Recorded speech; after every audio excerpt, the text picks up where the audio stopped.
My wife, Jeymi, she's the love of my life. We've been married for 12 years this November.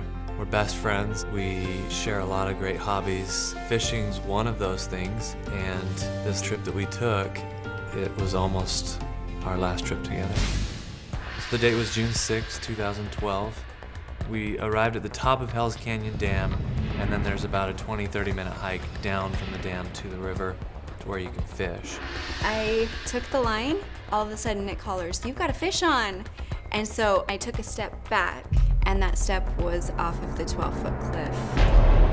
And that's the very last thing that I remember. I watched her fall, and as she hit, her body just went limp. I made my way down there in a matter of seconds. Once I got to her, she wasn't breathing. She didn't have a pulse, and she looked dead. We had our phones, but no service.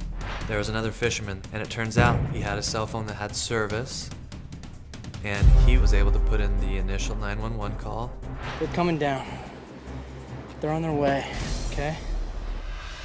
So I get to the hospital. She was going in for surgery to actually remove a portion of her skull because her brain was swelling so severely. And at that moment, I remember thinking, we've had 12 years together. How on earth could I face 60 years without my best friend, without the love of my life? About 3.5 hours went by, and the surgeon came out and sat down with me, and he told me that he'd removed a portion of her skull, put it in her stomach. He then told me that the next 72 hours were the most critical hours in determining whether or not she would survive. So after the surgery, Jeymi was medically induced in a coma for 3 days. My very first memory is waking up in a hospital. Nick started telling me that they had to take some of your skull and they put it in your abdomen.